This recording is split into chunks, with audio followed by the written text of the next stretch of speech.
Welcome everyone to RT Magazine's webinar on bronchiectasis and airway clearance. I'm Mike Fratantoro with RT Magazine. This webinar is sponsored by Tactile Medical. Stay tuned for a message from them later on in the program. So we have with us Bill Pruitt. He's a registered respiratory therapist and a senior instructor emeritus, most recently from University of South Alabama. We have Joseph E. Cabaza. He's a pulmonologist with the Cleveland Clinic. And again, I'm Mike Fratantoro with RT Magazine. I'm the chief editor. Here's a look at our program today. We'll begin with part one with Bill. Bill's going to talk a little bit about pathology, diagnosis, and treatment, including airway clearance for bronchiectasis. And part two, Dr. Cabaza is going to speak about the approach of the Cleveland Clinic, how they handle bronchiectasis patients at their specific clinic. Okay, so part one, we're going to talk about bronchiectasis, pathology, diagnosis, and treatment. I'm going to introduce Bill Pruitt. So Bill's a registered respiratory therapist. He's a senior instructor emeritus and a former director of clinical education in the Department of Cardiorespiratory Sciences at the University of South Alabama. And if you're an avid reader of RT, he's also a contributing author for us, and he's a member of our editorial advisory board. And he's, he does webinars, he does speaking engagements. So thanks, Bill, for joining us today. I'm going to queue up your slides right now. Okay, Mike, thank you for the introduction and for the opportunity to speak today about bronchiectasis, and welcome everybody who's listening in online as we do this presentation. So I'll get started. With the first slide here, you can see bronchiectasis in the title slide. Here I am. The next slide shows all my disclosures. This presentation is providing a balanced view of the topic and is entirely free of promotional bias. There's no off-label use of any commercial products, and I have no conflict of interest. So we'll go to the next slide. An overview here, bronchiectasis is a problem that we find really in all ages. It starts from the very young and could go all the way up into the elderly folks.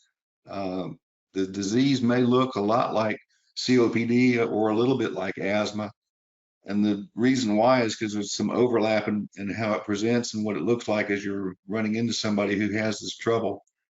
It's characterized by inflamed airways, and they're also easily collapsible. We also have an obstruction to airflow, and patients have cough and dyspnea, which is common across all three diseases.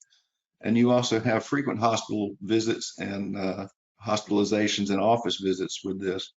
So those are the kind of things that can kind of confuse an accurate diagnosis, because it does look a little bit like COPD when it presents, or like asthma sometimes with that too. So as we move into the next slide, looking at the epidemiology, we're finding here that bronchiectasis is on the rise. The incidence is increasing. From the 7-year period here on the screen, you can see from 2000 up to around 2007, we had an absolute increase in diagnosis of 8.7% in the Medicare population here in the US. And figures from 2017 show us that about between 350,000 up to almost 500,000 adults have diagnosed of bronchiectasis, and there's a rapid increase in those who are over 60 years old. So the question is, why are we seeing an increase in cases? And part of this may be that they're just beginning to recognize the disease better as they look at things with CT scans, the computerized tomography to look at the lung disease. We're starting to see a little more picking up on this, we think, but it also may be related to just an increase in the number of underlying cases. And you can see on this slide that we've got a CT scan showing a right middle lobe bronchiectasis pattern. If you look at this slide, you can see that at the bottom of the slide, we're looking at the spinal column, and then you have the heart sitting just above that. And over to the left, you can see areas that look like blebs, essentially, kind of like bullae or open areas, and those are the enlarged or the dilated airways showing up on the CT scan. The next slide, we have a post-mortem air bronchogram that shows the airway damage in bronchiectasis. They're kind of blown out, enlarged airways, and areas that tend to hold on to mucus a lot. There's a lot of infection that can get started because these airways are or dilated, and there's a lot of problems with mucus in this disease. So if we look at the diagnosis, clinically, patients usually with bronchiectasis will show up with a cough on most days, and they have a very tenacious sputum production, and it's purulent sputum. Often they have one or more exacerbations in the year. And one of the characteristics of bronchiectasis is frequent exacerbations and more hospitalizations related to that. And if you look at the CT scan, you see bronchial airway dilation, and that's one of the hallmarks, kind of the gold standard for getting the diagnosis is to have a CT scan of the chest done. The correct diagnosis is often delayed because of the initial problem. The initial diagnosis may be picked up for something else, for example, chronic bronchitis or even rhinosinusitis, etc. So if we go on to the next slide and see the disease or conditions that can cause bronchiectasis, it can be related to just the post-infectious kind of situation that sets in the lungs. You can also have bronchiectasis as a result of COPD. It's linked to rheumatic disorders and to anyone who has an immunodeficiency. It shows up in people who have lung transplants, for example, and they're on a immunosuppressant. Cases are frequently related to cystic fibrosis, and so you'll see in the literature, a lot of times they'll distinguish as they're writing about bronchiectasis as CF bronchiectasis or non-CF bronchiectasis. We also have seen that this can appear in many patients who've never smoked, which is, you kind of think, well, it'd be going along with cigarette smoking, for example, but there's maybe not a link there. It can happen in those who have never smoked.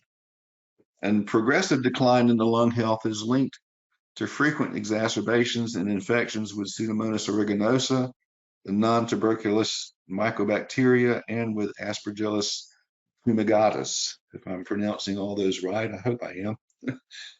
And going to the next slide, looking at pathology, we've got two main mechanisms that are required in the development of bronchiectasis. One is you start out with some kind of infectious insult that affects the lungs and kicks this inflammation and mucus production into gear. And then you have impaired drainage and leads into more and more airway obstruction, or you have a defect in the host defense so that immunosuppressed people may have the problem. The retained secretions often lead to problems with mucus plugging and provide a great place for infections to take hold. And once this gets started, you get into a vicious cycle that tends to spiral downward in health as they have more and more exacerbations and hospitalizations and continuing infection, etc. But the cycle can be slowed if we can start up with effective therapy, which kind of lands on two mainstays. One is good antibiotic therapy, and then the other is going to be airway clearance. So this idea of the vicious cycle, if you go to the next slide, you can see we have airway damage and dilation kicking off into the process towards impaired mucociliary clearance and retained secretions. That problem is a great place, a good field for infection to get started with all the mucus that stays in the lungs.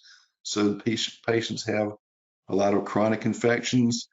That leads to persistent inflammation and continuing problems with mucus and with narrowed airways.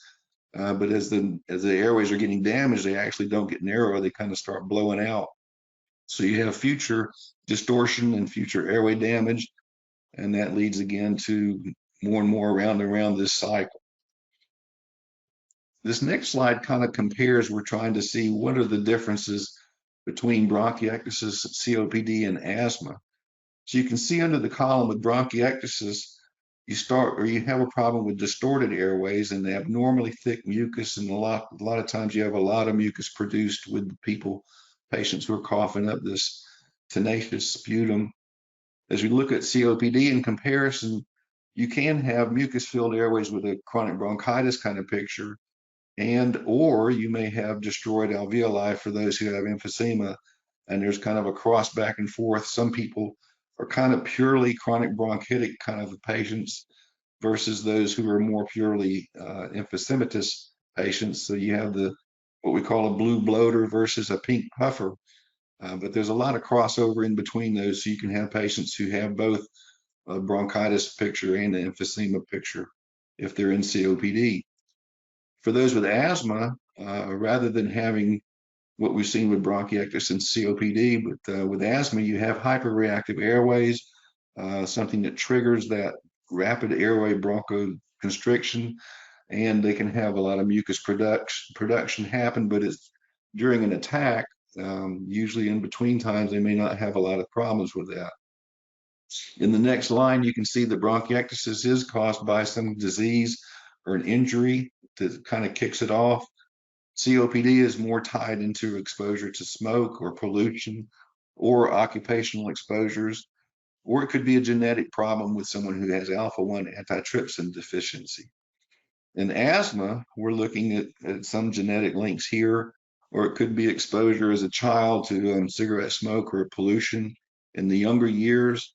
And with asthma, sometimes we're able to identify and see where they have an irritant or an allergen that triggers the asthma attack. Moving to the next row of information under bronchiectasis, people have a chronic cough, they have dyspnea, they have airflow obstruction, which I've abbreviated here as AFO. COPD, same thing, chronic cough, progressive dyspnea, airflow obstruction. With asthma, on the other hand, patients who have, depending on what the severity of asthma is, but there's like intermittent attacks that show up. They may have little or no symptoms in between an attack, so they seem to be in pretty good health. But when they are getting into trouble with asthma, they'll start having wheezing, dyspnea, cough, airflow obstruction, chest tightness.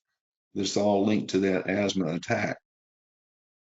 Our fourth line on this information here on this chart, you can see that with bronchiectasis, the diagnosis really relies on a good chest CT, the computerized tomography. With COPD, we're looking at a confirmation, nailing it down by using pulmonary function, which would include spirometry, measurement of lung volumes, and measurement of diffusion with the DLCO. With asthma, the diagnosis is confirmed with usually a pre and post bronchodilator spirometry, where we're looking at an increase in the FEV1. Or you may have to do some patients that have a suspected asthma problem, but we see normal spirometry. They may do a bronchial challenge to try and see if they can induce a bronchospasm and at what level do they get that problem showing up. And the final line on this slide, the information, or the next to the last line, for bronchiectasis, we look to treat that with antibiotics and with airway clearance therapies. With COPD, we're going to treat with bronchodilators and anti-inflammatory medications. And with asthma, we'll treat with bronchodilators, anti-inflammatory medications, and possibly add on biologics if we need to go that route. And then the final that you see at the bottom of this slide, we do have overlap that can occur between two of these or all three of these. So you can have someone with COPD and bronchiectasis, or someone who has COPD and asthma who also picks up bronchiectasis. So there's some crossover between these that can kind of complicate things and make it a little bit harder to come to a clear diagnosis or have a clear treatment path.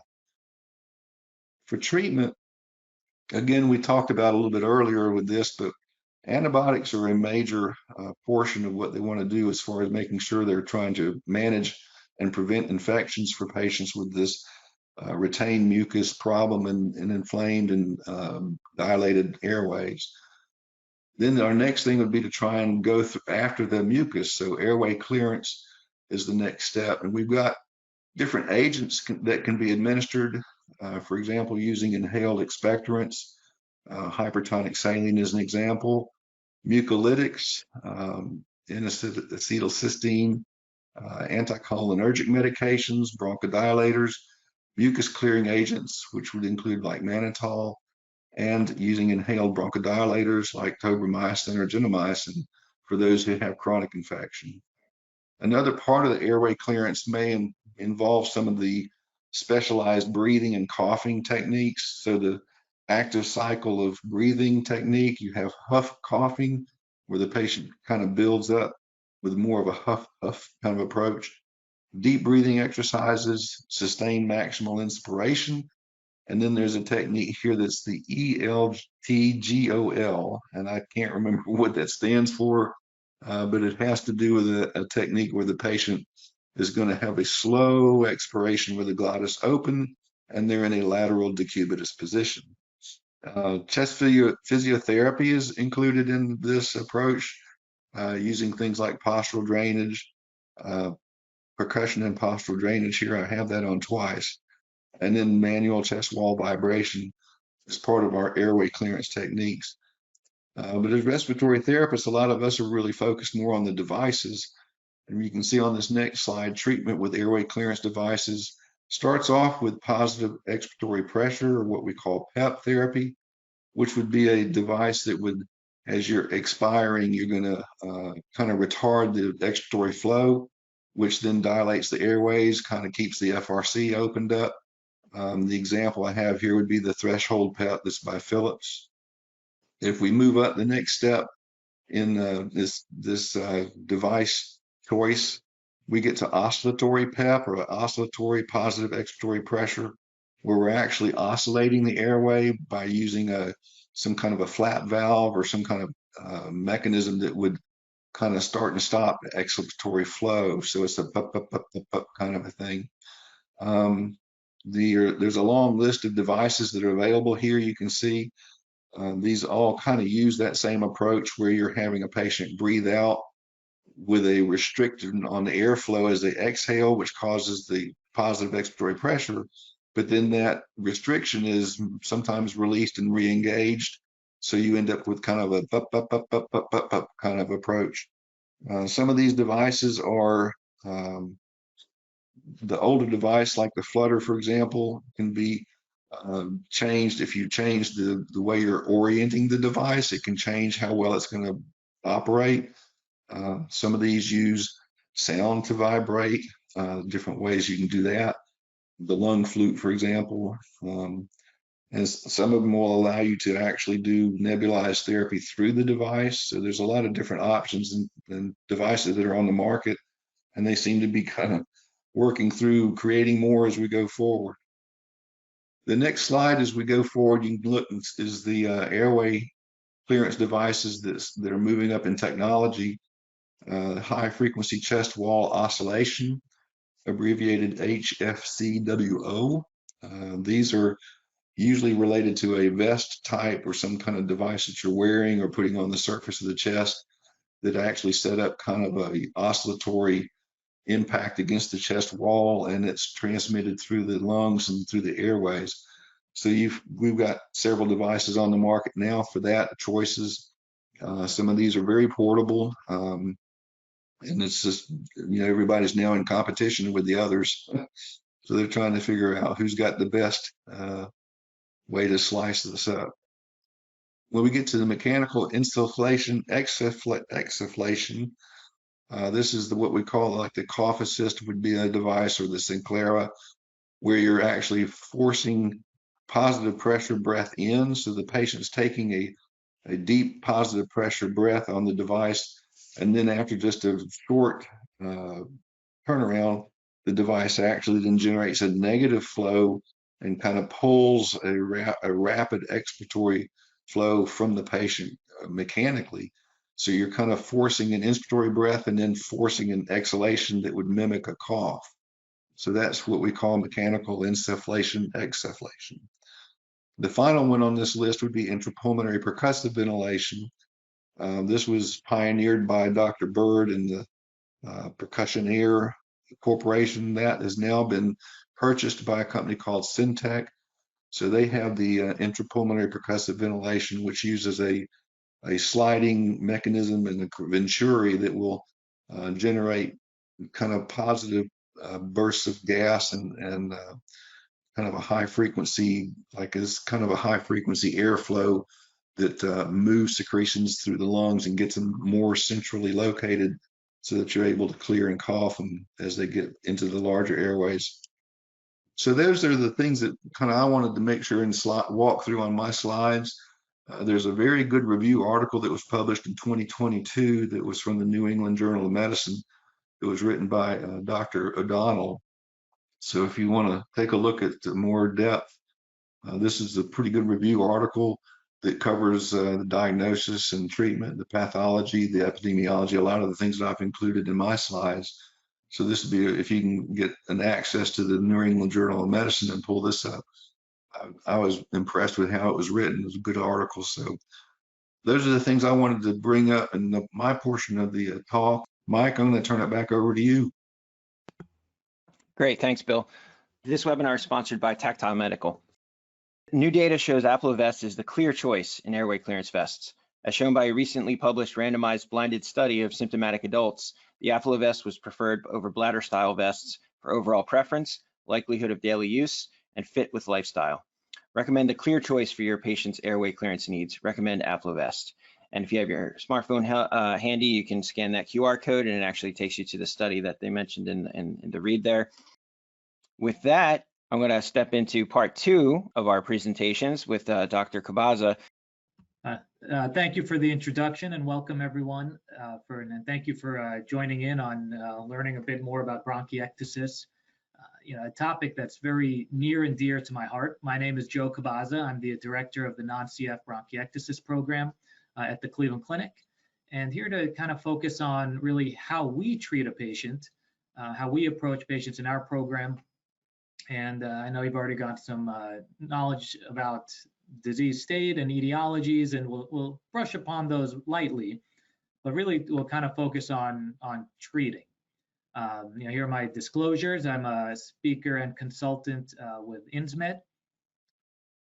And so our quick objectives here, really brief pathophysiology, kind of have to highlight the main points to really get into understanding of the treatment and prevention used in the setting of bronchiectasis. And also it's very important to know that treatment happens to equal prevention in these settings. We'll talk a little bit about our program here and how some of the larger programs are built, but also how you can start wherever you're at to try to have enhanced care for these patients. Now, I really always talk about, when I look back at my training, both in internal medicine and pulmonary, we got very little knowledge about bronchiectasis, non-tuberculous mycobacteria. We learned very little about it, and it's a little bit embarrassing when we look back to it about how many people come out of pulmonary training, myself included, knowing very little. Our pulmonary board review book has 174 pages, and less than one of them was spent discussing bronchiectasis, which is really shows you how little emphasis there is on training, and leads to a lot of the problem. Because if the providers are not very knowledgeable about bronchiectasis, that's going to have a trickle down effect to the patients, where they're going to know less about their disease. So the more we can educate ourselves allows us to educate our patients more about disease, and more informed, educated patient leads to better compliance and really ultimately better outcome. Again, bronchiectasis means stretched out windpipe. So you got the normal bronchus, and then ones that are bronchiectatic are really inflamed and damaged and have thick mucus that are almost like forming layers of cement and just dry on the walls in some patients. It's really remarkable. I still do all my bronchiectasis bronchoscopies, and I'll have patients with really colorful CT scans that are violently coughing during the bronchoscopy and nothing comes out. And that really can show how dry and stuck in these secretions can be. Problem is their symptoms are very nonspecific, with shortness of breath, productive cough, and that's why they're often misdiagnosed as asthma and COPD. So it's a lot easier to say somebody who's short of breath or productive cough, or someone who used to smoke, or someone who's young, that they have asthma, COPD, when in even the times it is correctly diagnosed on imaging, still patients are treated like asthma or COPD. They get on this inhaler vortex, oftentimes lots of steroids, lots of antibiotics, all of which can harm the patient in the long run and ultimately lead to progression of bronchiectasis. So it's just not in our differential too much for chronic cough and dyspnea, and patients with chronic undertreated diseases are going to use the hospital more, call the office more, use more imaging, laboratory tests. So they use a lot of healthcare resources, like with any illness that's just untreated or underdiagnosed. So this cycle you hear about quite a bit. Initially kind of described as this vicious cycle, but I think with time we more describe it as a vortex where all of these factors kind of feed upon themselves. You get some insult, oftentimes infectious, you get inflammation. This inflammation leads to a lot of neutrophils come into the area, releasing some of their inflammatory cytokines and mediators. That causes more damage in the airways. The cilia lose their function. The airways get destroyed, and then with the healing, they remodel a little bit. Then mucus builds up because these airways can't really clear stuff normally.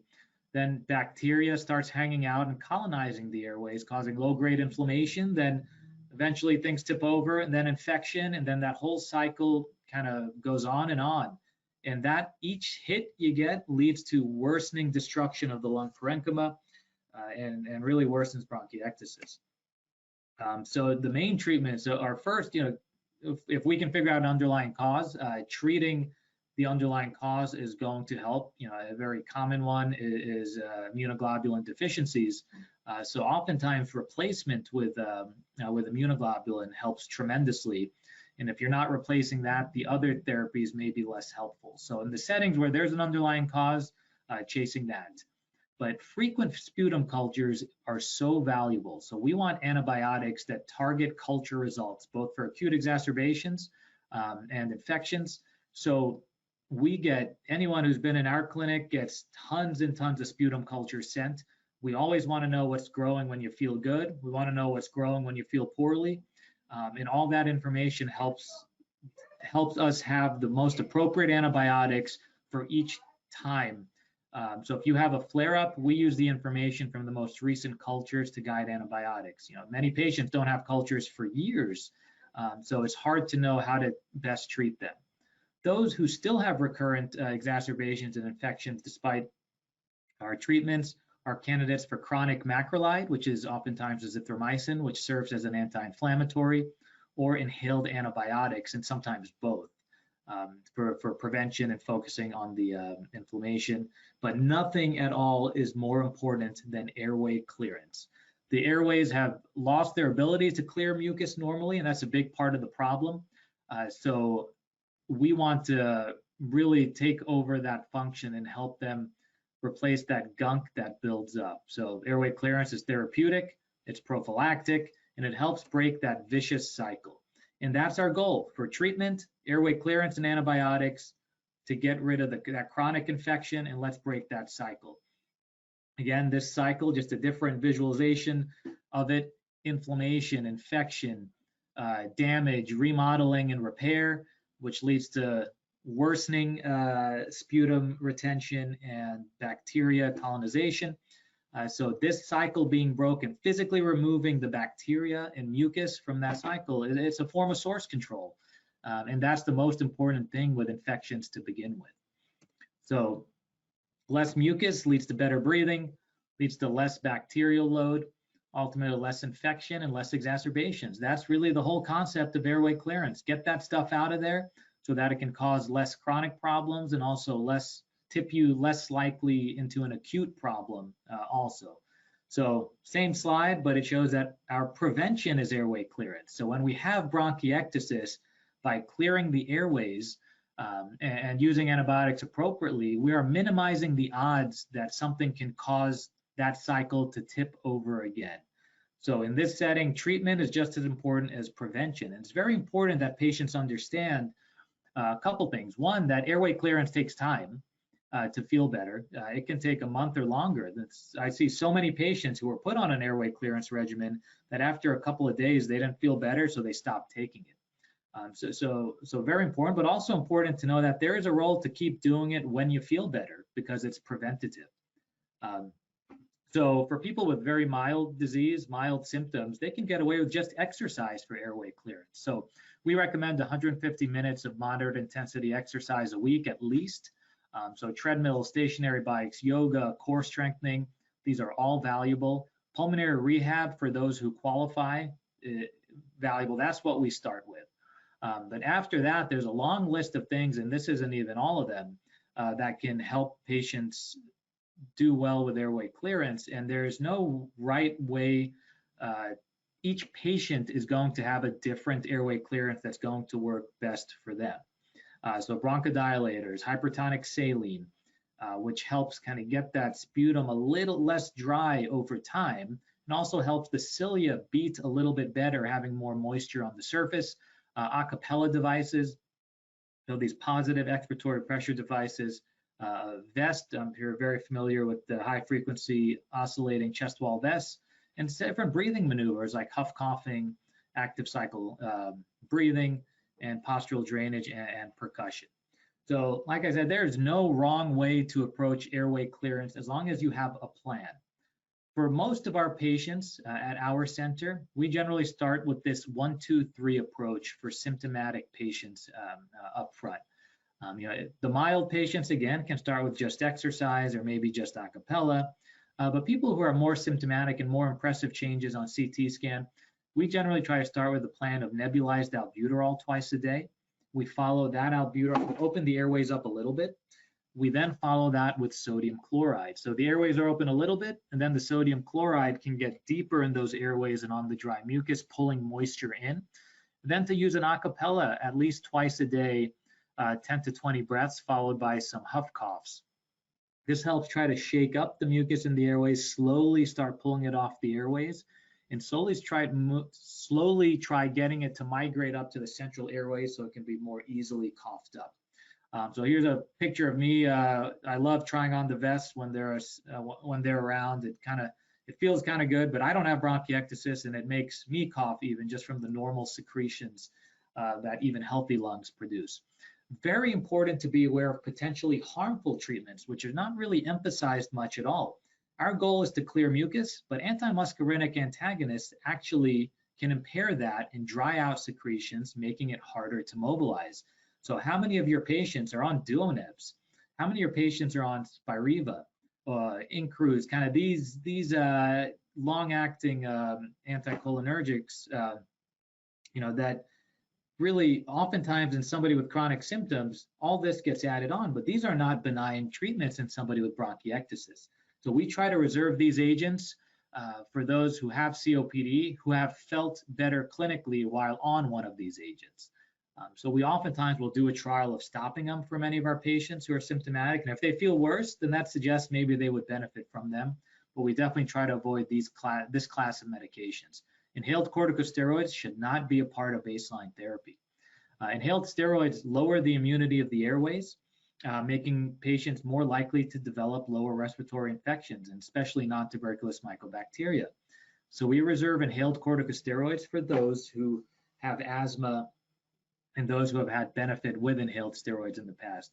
Most patients I see, if they're on inhaled steroids, I oftentimes stop it to see if they need it, and most end up not needing it back. I think part of that vortex that happens in patients, if they're persistently symptomatic with an airway disease, I think the reflex is to just intensify their inhaled regimens. But in this setting, inhaled corticosteroids can be quite harmful, especially in somebody who does not need them, who has bronchiectasis. Still kind of an older practice, but still some people do it still, although at least it recognizes the chronic infection part. We shouldn't be alternating random oral antibiotics. You'll see people who are on a week of doxycycline a month, and then a week of Augmentin the next month, and week of azithromycin. You'll see just various cycles, which at least identifies the chronic infection component, but there is no value to doing this approach. And also the risk of resistance is certainly can be much higher in the long run. So we want targeted therapy, not blind empiric therapy, especially when it comes to long courses of antibiotics. So things that I wish I learned in training were that bronchiectasis is common, it's not rare. To think of it like a chronic infection, the importance of airway clearance, because it's source control. So at baseline, you should have some, and then do more during flare-ups. And the fact that bronchiectasis is neither asthma nor COPD, the flare-ups should not be treated as such. And the big thing about bronchiectasis is also underdiagnosed, so it is often missed. And when it is not missed, it's oftentimes treated incorrectly like COPD or asthma. So getting to the underlying cause is important, but aggressive airway clearance is crucial to improve the patient's quality of life, short and long run. And again, airway clearance is prevention and treatment. So that really kind of is just a general overview of how we treat bronchiectasis. And again, airway clearance, exercise, those are the most important things to talk about. Now, in terms of moving over to our program at the Cleveland Clinic, I think what I highlight is that it's a really big team approach to take care of patients with bronchiectasis. And they're not, it takes, and I use here one of my favorite baseball teams of all time, the Big Red Machine, to show you. It had a few famous players, Pete Rose, Johnny Bench, Tony Perez, Joe Morgan, but it was really this entire team, top to bottom, really led to them winning multiple World Series in the 70s. And while just a few people maybe get attention, it's the full team where every member was just as crucial. And that's how it is in a well-developed bronchiectasis program. So our program starts with a program coordinator who helps really with a lot of the new referrals and getting them to the right providers and making sure records are in. And really helping, kind of being the quarterback who kind of oversees all the moving parts. We have a nurse coordinator who takes, really the initial phone calls and messages from many patients and helps coordinate them with the right treatments and any issues they have. And then the nurse coordinator, if issues are kind of more clinical or need one of the providers, we have an advanced practice practitioner with us who helps really with acute visits and acute flare-ups. So having a capacity to see patients when they're acutely symptomatic can be very valuable. Then we have a couple of physicians right now. We have about 3 of us, 3 to 4, and we both are centered at main campus and also throughout the region to try to improve access to us. We have a respiratory therapist with a strong focus on airway clearance who does a lot of teaching and education up front at earlier visits. We have a dietitian to use as needed for those patients who do have nutritional issues and weight loss, which is very common in this population. And we also have specialists in chronic lung infections, both infectious disease and thoracic surgery. So we have a group of people to refer to with expertise with these types of patients, should they need, more complex courses of antibiotics or in some settings surgical resections of disease.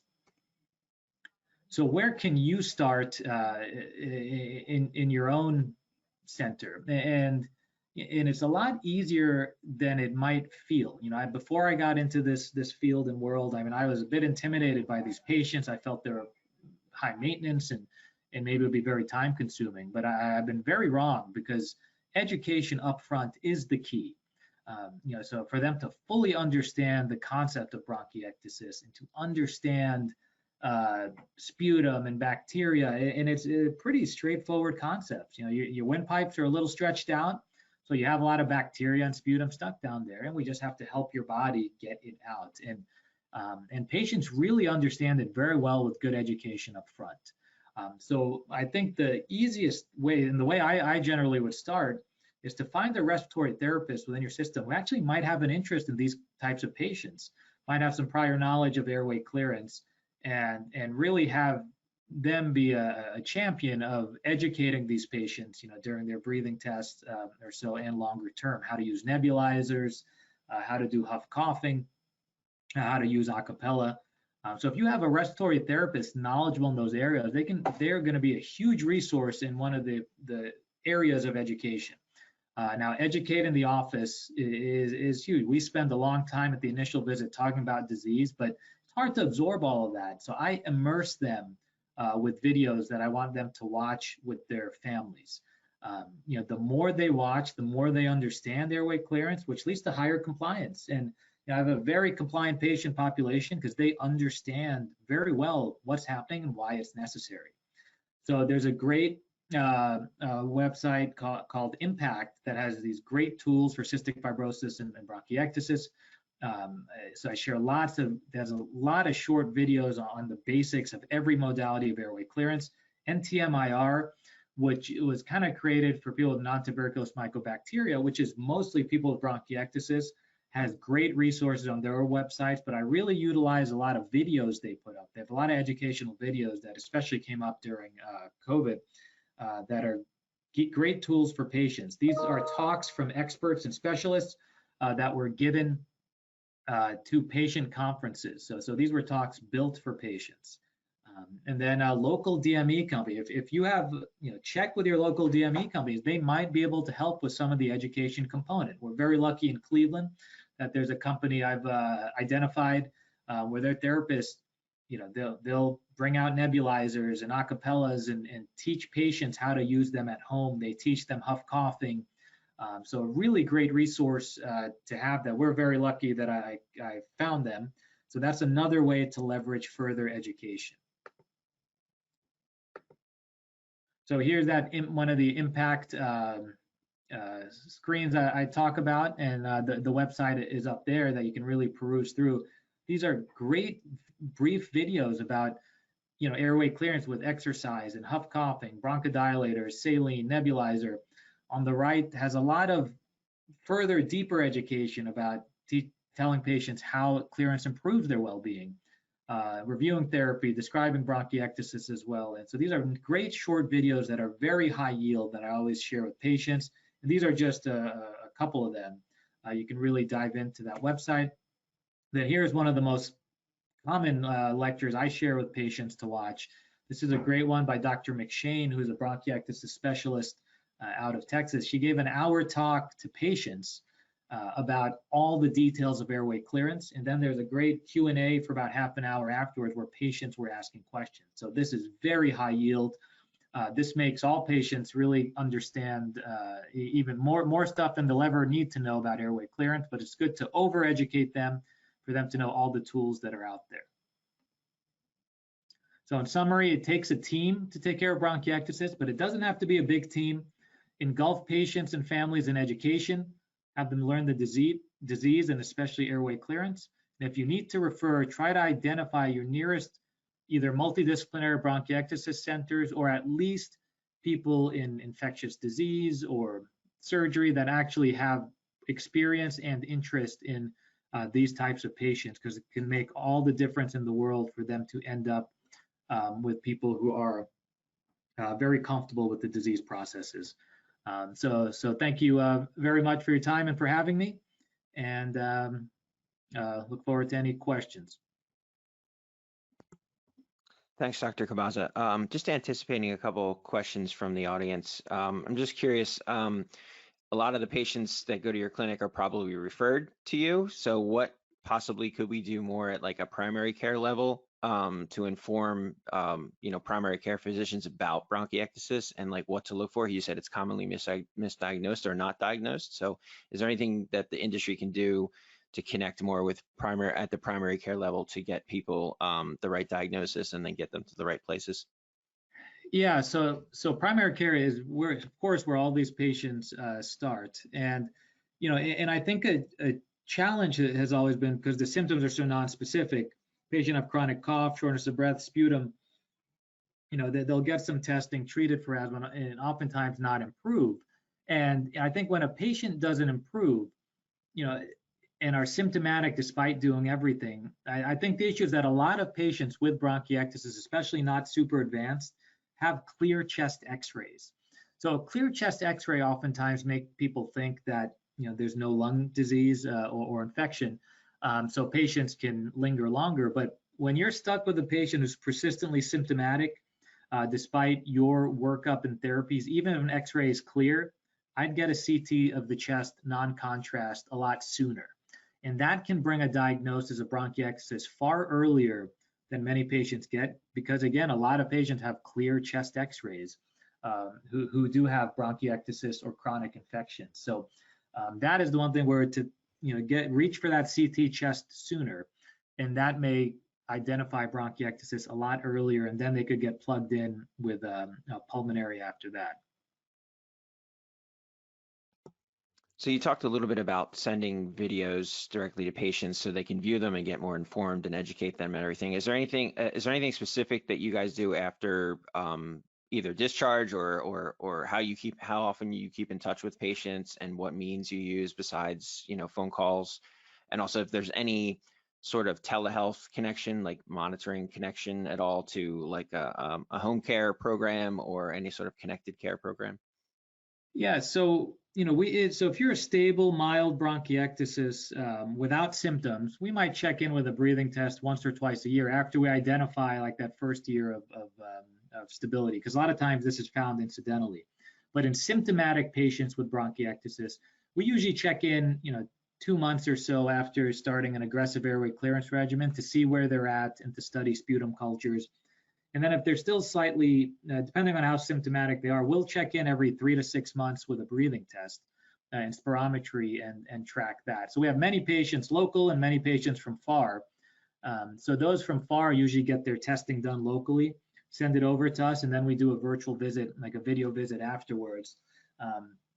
And we really just, each patient kind of gets their own tailored follow-up plan. So we have patients we see just once or twice a year, and some patients will see, you know, 4 times a year or more if they're having a lot of flare-ups. But we do utilize, we definitely utilize telehealth a lot because we have so many patients that come from far, but even many patients from near can sometimes prefer it. But we care about your symptoms, your sputum cultures, and your breathing tests. So oftentimes they don't really need to be in person.